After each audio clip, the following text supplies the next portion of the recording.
Hello everyone, welcome back to my channel.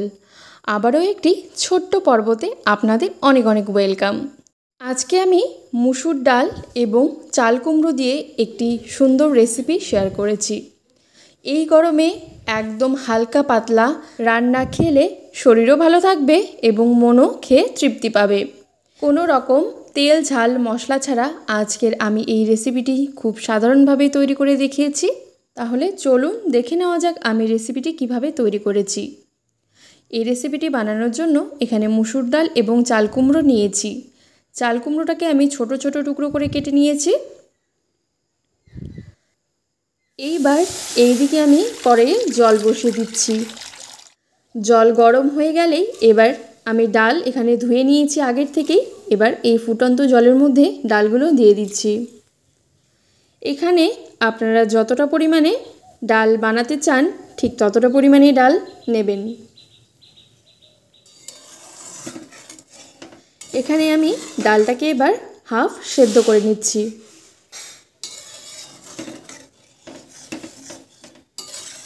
এইদিকে ডাল half সেদ্ধ হয়ে গেছে। এবার এর মধ্যে আমি দিয়ে দিচ্ছি টুকরো করে রাখা চাল কুমড়ো।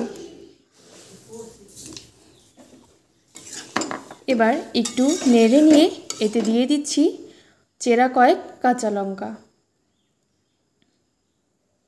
এবার চাল কুমড়ো এবং ডাল খুব ভালো করে এখানে সেদ্ধ করে নিচ্ছি। চাল কুমড়োগুলো এখানে ভালো করে সেদ্ধ হয়েছে কি না তা একটু আমি দেখে নিচ্ছি। চাল কুমড়ো এবং ডাল খুব ভালো করে সেদ্ধ হয়ে গেছে। এর মধ্যে দিয়ে দিচ্ছি এবার হলুদ গুঁড়ো। এবার দিয়ে দিচ্ছি পরিমাণ মতো লবণ। এবার এটাকে আমি নামিয়ে নিচ্ছি। সেদ্ধ করা ডাল আমি নামিয়ে নিয়েছি। এইবার এই ডালটাকে আমি একটু ফোড়ন করে নিচ্ছি।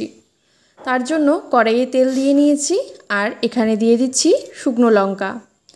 1 চামচ পরিমাণে গোটা জিরে দিয়ে দিচ্ছি। একটু নাড়াচাড়া করে এবার এই ডালটাকে আমি ঢেলে দিচ্ছি।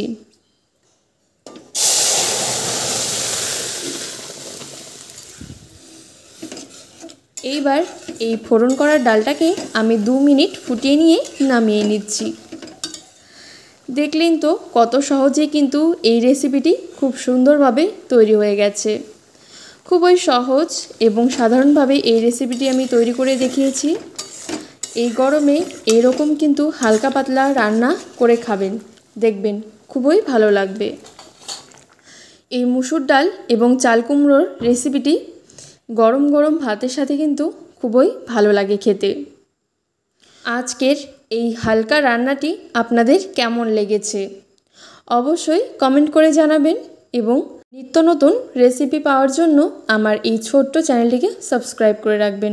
সবাই ভালো থাকবেন, সুস্থ থাকবেন। ধন্যবাদ।